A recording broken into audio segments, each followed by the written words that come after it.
it. Champion? I thought it was an interesting interview. I thought it was a politician doing what a politician does. You know, the country's on fire. You got to send the politician out there to read from the teleprompter and, you know what I'm saying, deliver the rehearsed planned bars and all that. You know what I'm saying? But, yeah, I mean, sometimes. Rehearsed planned bars? Of course. Is that what you said? Somebody like that, you know, doesn't do interviews that are like that are not scripted. You know, it's like you can't ask me these questions. Oh no, ask me this question. That's all ahead of time. You know what I'm saying? Like it's just clear to me. It's clear.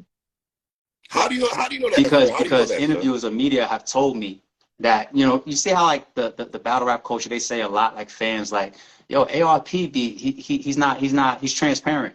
You know, you get him on camera, you could ask him anything, and in flight, in freestyle, off his head, he's gonna answer it. I've never scripted my questions to you. I have countless media and bloggers ask me like, yo, is there anything that you don't want me to ask you? I say, you say whatever you want, it's on me. I'll do it in flight, freestyle off the head. You know what I'm saying? I've had media tell me that, yo, I don't want you to think that I don't ask them questions that I would ask you. It's just that before them cameras cut on, they'll say, don't talk about X, Y, Z. I have people tell me this. You know what I'm saying? So it's just like, it's no different. And shout out to Black. Black still has a job to do. You know, like, just ask me only certain questions. So it's like, all right, that's what I'm here for. So I could see some of that. But at the same time, 203, like I got so much other shit going on right now. Like, I'll get more into that later on. I'll probably make that a little bit more interesting. I will say this. I see that he wants to answer questions all of a sudden. He wants to answer questions that I've asked, right? So if he's in that, I asked what the question about, did you do X, Y, Z in one of my lives prior? And he was very, very, I'm pretty sure, preconceived that I'm going to go up there and I'm going to answer this. Because it was something that was a big conversation that ARP asked, right? So I would just say this. If you're in the mode of answering questions, I have many, many more for you. You know what I'm saying? But we will get there on my watch. Right now, it's about divide and conquer 2. Anytime I've ever addressed things, I've even had blogs on my channel say, I'll get there later on. You know what I'm saying? But it's not a tennis thing that I feel like I need to or nothing like that. I think he has bigger fish to fry, like bigger issues that he's dealing with right now that have nothing to do with RBE, to be honest. I think he has way, way bigger stuff going on. So I think that's why he had to drive over there and, you know, try to put some fires out. But for anything that I feel like, you know what, I can kind of make it fun and ask some more questions, I'll do that later on. Right now, I'm focused on things that's way more important. Well, two more questions about that real quick, though. Do you believe when he says that you are runners and block battles, as a league owner yourself, is that true or false? Yo, 3. Well, how about I just ask you? How about I just ask you the question? 3. How about I ask you the question? What do you think? That's your answer. Sip the water. There you go. There y'all go. Here's the answer that I'll give to that. Okay. What? The answer that I'll give to that is where I come from. Sometimes you can sound real smart to a room full of stupid people. I clearly see through niggas. I see the attempt to make the narrative of blocked battles to be about an artist that is contracted, right? And then somebody else comes in with some type of business that this company disagrees with because they have a signed artist, and they say, no, we don't want this to happen. And people call it blocked. I take zero issue with that. I have no issue with that. If that was something that happened to me, right, I may decide to exercise my right if I felt like something was hurting me, right? I take no issue with that. When I say blocked battles, I don't think anybody from our cloth and from when we came into this game, we know what blocked battles are. A blocked battle to me is when our events and our battles have been sabotaged over the years, and I have evidence about it. I would love to ask those questions face to face and see how he answers them. You would never. All right, that's a block. That's a block battle. That's a block battle. Would you ever do a face face-off? So a block battle to me isn't when somebody's under contract in another platform. It's not a block battle to me. I'll never describe a block battle like that. I don't want to let anybody run around and try to change the narrative of what a block battle is. A block battle is, for example, where I have legitimate business in place many, many times over the years, and somebody does something that's illegal or interference to prevent that from happening. Whether let me offer you triple, let me threaten you, let me do whatever, you know what I'm saying, to get you to just make you stop that. And here, return this deposit, give it back to him. You know what I'm saying? Don't say it came from me. All that type of shit. You know what I'm saying? That's a block battle to me. That's what I care about. I don't care about when people got a contract and people want to enforce it. That's your business. I'll never take an issue with that. I care about when I book a battle and I have the right to book a battle and you find a way to stop it from happening and you shouldn't have. That's what I care about. Okay. What's your take on YouTube, though, when they talk about YouTube and saying that nobody's flourished since they went to the app? They say other leagues have not flourished in the YouTube world. You could, many stars of YouTube. There's so many perspectives. Like I said, I'll get to those questions later. There's so many perspectives of how to spin that. You know, even if I ask, like, what's the definition of a star? You know what I'm saying? It's just like YouTube is YouTube, you know, and I think a real bad placement is trying to misconstrue, trying to say that stars that have come from the app versus stars that have come from caffeine, that people are saying, which if you can't get on in these events, right, and during these battle intermissions, you got these hosts that are hosting these caffeine events, you know, bragging and boasting about, oh, we're trending, we're doing this, we're doing that, and people's talking about all this high viewership. So if you're trending, anybody that knows social media, knows YouTube, knows they're all tied together. If you go Google right now, the movie Scarface, and then you log on to Instagram, you're gonna see Scarface ads. It's all tied together. You know what I'm saying? So if you're trending from caffeine, right, it's gonna be pushing views on YouTube. It's gonna be pushing you on social media. Your name's gonna be all over the place. You're gonna be in search engines and all that type of stuff. So I believe that caffeine played a big part in that type of viewership, which was free and getting people tons of exposure, versus battles that people say that are like with two top tiers, like Suge's recent battle that are on the app with like 30,000 views. You know what I'm saying? We got like mid tiers and low tiers that do those type of numbers. Suge is one of the hottest battlers in the game. There's no reason that he should be doing 30,000 views. That to me is obvious. These aren't my numbers. These are their numbers. So I think people try to purposely put the app in front of caffeine exposure, and it's the other way around. And that, once again, is being said not by me, by other people. We're trending. It's this amount of views on the stream. It's this. On the app, it's 30,000. I'm not making this up. This is what they're saying. So you just gotta, like, don't let spins, you know what I'm saying? Like I said, a politician doing what a politician does. You know what I'm saying? Like, is ARP and Beasley the face-off of the decade? I'm not thinking about none of that right now. I'm thinking about May 6th. I'm just saying, though, y'all two will be the greatest face-off. I do it on one term. On one term, all right? That same escrow that people be talking about, let's put $250,000 there. And the moment anybody lies, the other person gets the $250,000. All right, how about that? I'll do it on those terms. Other than that, I'm good. Other than that, I'm good. I'm good. I can't sit in front of us so many lies. I'm cool.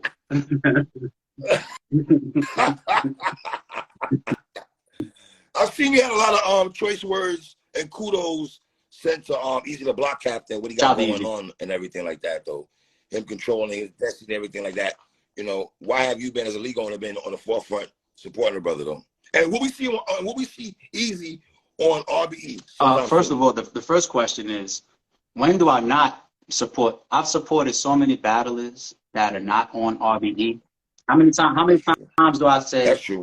I don't try to, you know, use or spin and use outside of RBE examples only to make a point. I'm very, very conscious of the words that I use. I'm very, very conscious of the names and the examples that I use.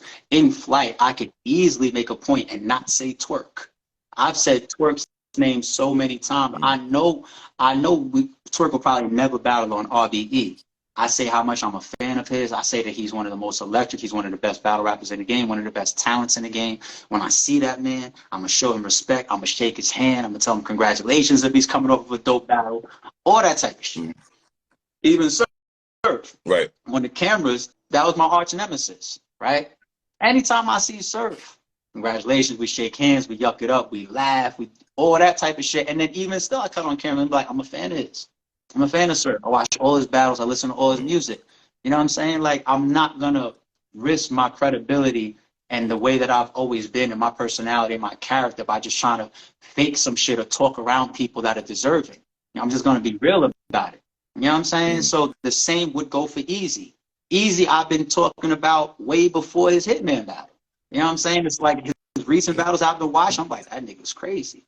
I didn't know all of this shit was going to happen. You know, all this talk and all the other side stuff that's going on. I didn't know none of that. You know what I'm saying? I keep telling y'all I'm a fan.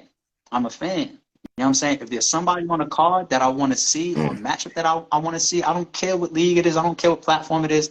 I don't care what relationship I have with the person. I don't care if there's business opportunities between me and that person or not.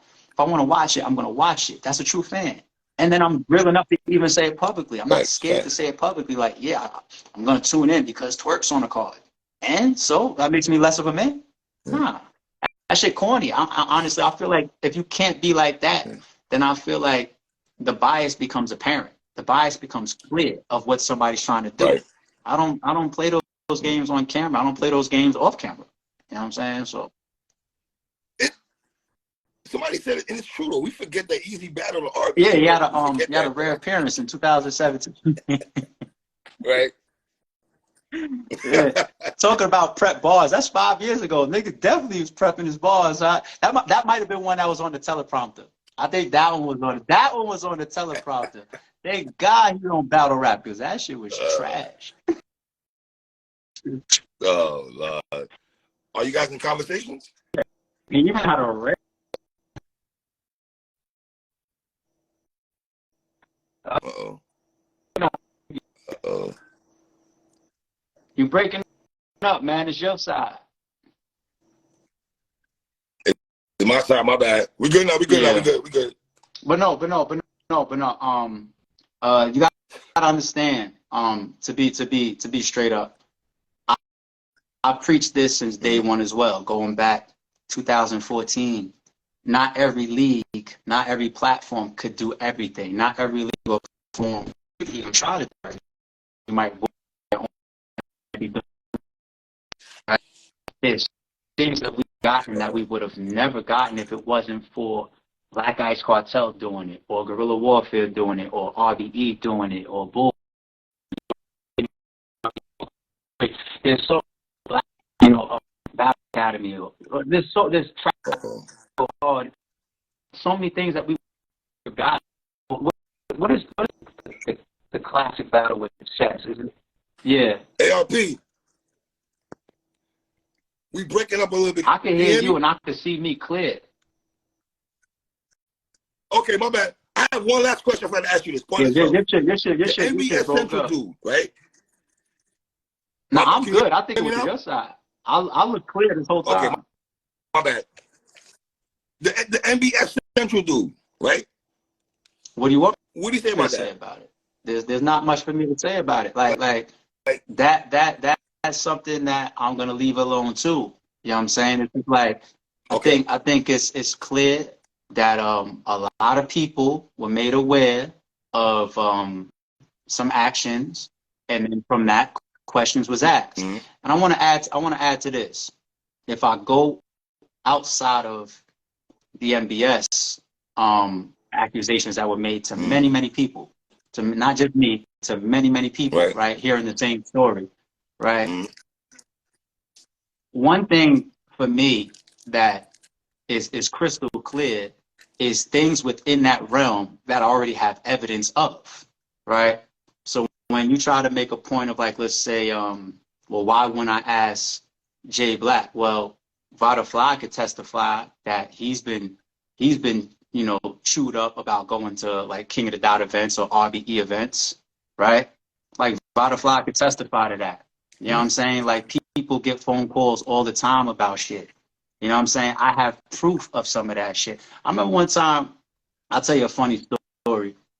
I remember one time, it was when we was doing Bad News versus Jay Murder, right? Now, if you look at that footage, T-Top is standing behind Bad News, and Bad News did a bar that involved T-Top, but T-Top pushed him, and then Bad News finished his bar. In between rounds, the pay-per-view goes off, and then I guess it's like intermission and everything that everybody could see on the stream. T-Top showed us his text messages of somebody from another company texting him like, yo, why are you there? Let alone why are you standing on stage where people can see you? You know what I'm saying? Like, I've seen this shit with my own eyes. I've gotten these screenshots sent to me. I have evidence of this type of stuff. People like Vodafly tell people like, yeah, niggas had a problem with me going to this event. I got a call behind this and I got a call behind that. So this is the behavior for years. So I'm not gonna just assume automatically that anybody that gets this type of it's just unfathomable. No, because that's the behavior of certain people. You know what I'm saying? It's like worst case scenario. Let's say it could be like imagine if I'm a thief and I'm just constantly stealing, and then all of a sudden a dollar turns up missing. Everybody thinks it's me, but it's not me. That would be best case scenario. But even still, you still got to stand up for all of this stuff that points to you for doing this constant behavior regardless. You know what I'm saying? And I got proof of a lot of this shit. So NBS has always stood on what he stood on. I've definitely seen that. You know what I'm saying? So he's been asked for certain things, and he can choose what he wants to do about that. You know what I'm saying? But I also know the behavior over the years. So, you know, I'll leave it there. I think that behavior is going to be made known, you know, sooner or later. You know, about some of the stuff that y'all don't see, or so a lot of stuff that y'all know, but it's just not public like that. You know what I'm saying? It'll be made aware to a lot of people sooner or later. So you're saying NBS? I didn't say that. I'm not talking about Dude's interview. I'm not talking about NBS. I'm talking about in general of bad behavior, of behavior. Period. Okay. All right. May 6th, sir. Going down. Divide and Conquer 2. You know what I'm saying? We will be rolling out another 9 3-round battles that's going to be going down on the stream, plus an on-site that's going to be added to the VOD. Y'all go to rarebreedent.com right now. Go get your live pay-per-view and your tickets. Divide and Conquer May 6th. Is that room is going to break. Matter of fact, right now, too, go to our YouTube channel. Go to the Rare Breed YouTube channel. Make sure y'all are caught up with that Ill Will versus Hollow to Don. Make sure y'all are caught up with that Big K versus A-War that just dropped. Next up, we're probably going to be dropping Rosenberg Raw versus Jag. We still got QB versus Caution coming. We still got Coach Coleon versus B Magic coming. We still got Pain versus Bad News coming. We still got one SK's coming. Shout out to Lawrence and Wing. They just completed the intake card in VA this past week, and we're going to start releasing those battles to the channel. We got a lot of content to the channel. I'm going to be staying in my Sorry Is True podcast mode as well. So y'all stay in tune with the RBE channel. I appreciate y'all support. Please, y'all do not try to show up on May 6th without a ticket. It's going to be too late. It's going to be, especially by the time the card is like 9 battles, and you got Murder Mook and Big K going down. That's gonna be a fight. They're gonna fight, and they didn't even start talking. We didn't even get to nothing yet. We just announced it an hour ago. You know what I'm saying? So listen, y'all. It's a small room. Don't try to get there. It's gonna be pandemonium. It was pandemonium for Divide and Conquer Part 1. We had to take the pre-sales off of. I didn't publicize that or anything like that. I still let a couple people come to the door where I could look and see, make sure the venue wasn't beefing. I let a couple more people come in that was able to pay at the door. But even Divide and Conquer Part 1, we didn't publicize it, but we had to stop the pre-sales. So now with Mook and Big K, it's going to be even worse. You know what I'm saying? And 9 battles behind that, it's going to be even worse. It's going to be even worse. Everybody was out there. Remy was there. It's gonna be worse. It's gonna be worse. But that is our history. When we put Mook and Verb in Club Drum, they said y'all are crazy. Why y'all doing that? We said we are willing to sacrifice the door money and make sure that we put this in the environment that we think is going to turn the battle into a classic. And this Blue Room shit right now, we loving it. We want to keep up the trend of having great matchups in that type of environment within the Divide and Conquer series. Next after that, maybe it's Divide and Conquer 3, maybe it's Max Out 3, you never know. But right now, May 6th is Blue Room that we going with. So y'all, please get y'all tickets. Please get y'all tickets because I hate to see fans outside that can't get in. That's a shitty feeling for a league owner. Of course, you think that I'd be happy like, yo, it's sold out and all that. Well, I don't. I'll be like, damn, there's people out there that flew and drove